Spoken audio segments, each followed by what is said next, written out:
এখানে যে ধরনের খেলোয়াড়রা খেলে কারো সাথেই এই ধরনের আচরণ আমরা এইভাবে গ্রহণ করব না।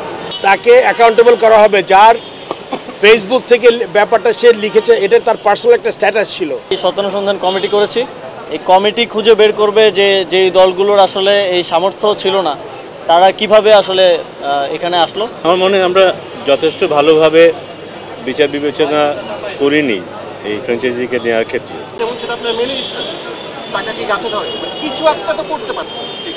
না, এটা খুবই ডিসঅ্যাপয়েন্টিং। আমরা আজকে সম্ভবত কথাটা চট্টগ্রাম টিমের মালিক বলেছেন, আমি তার সাথে আজকে কথা বলেছি এবং তাকে সতর্ক করেছি যে কোনো প্লেয়ারের ব্যাপারে এই ধরনের মন্তব্য করার কোনো রাইটস তার নেই।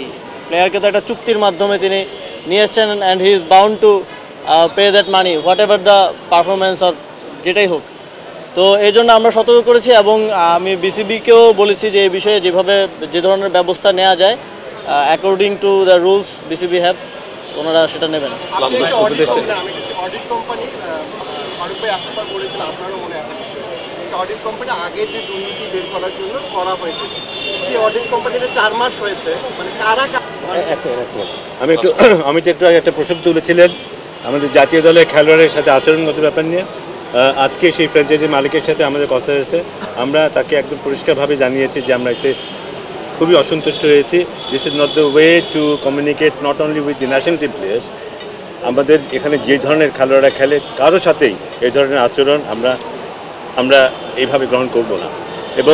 এবং উনি ক্ষমা চেয়েছেন, উনি স্বীকার করেছেন যে তার এই ব্যবহারটা ঠিক ছিল না এবং উনি ক্ষমা চেয়েছেন। বিসিবি থেকে আমাদের মেইলে জানানো হবে, মানে অফিশিয়াল স্টেটমেন্ট থাকবে উনি ক্ষমা চেয়েছেন। হ্যাঁ, দিতে পারি আমরা, সেটা অসুবিধা। আপনি যদি অ্যালাউ করে একটা প্রশ্ন করতে চাই, এই যে একজন ক্রিকেটারকে ডিসগ্রেসফুলি দেখা, এটাকে কেউ ভালোভাবে নিচ্ছে না, নেবেও না। আজকে সকাল থেকে আমরা একটা নিউজ দেখলাম, এটা লিক হয়েছে, বিসিবি থেকে লিক হয়েছে, এটা তো আর আমরা কোথা থেকে পাইনি, হাওয়ায় পাইনি। সেখানটায় বলা হয়েছে যে একজন ক্রিকেটারের দেশ থেকে নিষেধাজ্ঞা। প্রথম আলোর মনি ভাই এখানটায় আছে, ওটা অলরেডি একটা প্রেস রিলিজ দেওয়া হয়েছে, ভাইয়া আপনারা যদি প্লিজ প্রশ্নটা করতে দিবেন। হ্যাঁ, আপনি অলরেডি 7-8টা প্রশ্ন করেছেন, এটা আমার মনে হয় না যে এতগুলি গুরুত্বপূর্ণ। আচ্ছা, বিসিবি থেকে একটা নিউজ লিক হইলো, সেটাতে বলা হইলো যে তাকে দেশ থেকে নিষেধাজ্ঞা। বিকেলবেলা আপনারা বলছেন এরকম কোনো কিছু আপনারা জানেন না। এই যে ক্রিকেটারদের মানহানি হইলো, এটার দায়িত্ব কি আপনারা নেবেন? বিসিবি থেকে কোথা থেকে লিক হলো? এন্টি কারাপশন ইউনিট প্রথম আমার কাছে আছে, স্ক্রিনশট দেখাতে পারবো। তাকে অ্যাকাউন্টেবল করা হবে, যার ফেসবুক থেকে ব্যাপারটা সে লিখেছে, এটা তার পার্সোনাল একটা স্ট্যাটাস ছিল। এটা আমার মনে এমন কিছু বলে নাই, যদি এমন হয় তাহলে এরকম হতে পারে। এটা আমি জানি না, আপনি দেখতে পারেন। ঠিক আছে, এটা আমরা দেখবো। আমি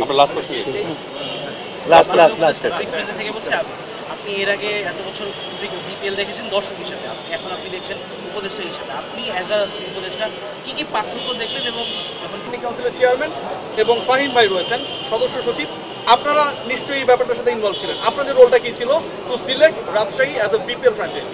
আগে আমি আপনার কাছে গেলাম। হ্যাঁ, আমার দিক থেকে আমরা যেই সত্যানুসন্ধান কমিটি করেছি, এই কমিটি খুঁজে বের করবে যে যেই দলগুলোর আসলে এই সামর্থ্য ছিল না তারা কিভাবে আসলে এখানে আসলো। এবং আমি আজকে রাজশাহীর মালিকের সাথেও কথা বলেছি এবং আমি স্পষ্টভাবে বলেছি যে আপনি যদি এটা পে করতে ব্যর্থ হন তাহলে আমাদেরকে আইনি প্রক্রিয়ায় যেতে হবে। এবং বাংলাদেশের যেই ভাবমূর্তি ক্ষুণ্ণ হয়েছে, আমরা সবাই মিলে এত এফোর্ট দিলাম, শুধুমাত্র একটা দলের পেমেন্টগত এই অবহেলার কারণে এই পরিস্থিতিটা তৈরি হয়েছে। এবং এটার দায়িত্ব আসলে এর দায়টা কাদের উপর সেটা আমাদের সত্যানুসন্ধান কমিটি বের করবে এবং তারপর আমরা তাদের ব্যাপারে ব্যবস্থা নেব। ফাহিম ভাই, আপনার রোল কি ছিল to select Rajshahi as a member secretary of the governing council? আপনি কি জানতেন? আপনার তথ্যটা কি ছিল যেটার উপর ভিত্তি করে আপনি ট্রাস্ট করতে পারেন এরকম একজন ফ্র্যাঞ্চাইজি মালিকের?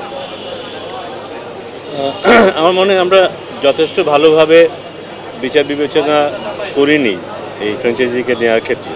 যতটুকু হিসেব নিকেশ করা প্রয়োজন ছিল, তাদের অভিজ্ঞতার কথা বলি, তাদের ফিনান্সিয়াল স্ট্রেংথের কথা বলি, এই বিষয়গুলো ভালোভাবে যাচাই বাছাই না করে বোধহয় আমরা ওদেরকে ইনক্লুড করেছি এই ফ্র্যাঞ্চাইজিতে, যার ফলশ্রুতিতে আমাদের এমন একটা ডিফিকাল্ট সিচুয়েশনের মুখোমুখি হতে হচ্ছে। কেন আমরা যথাযথভাবে বিচার বিশ্লেষণ করলাম না?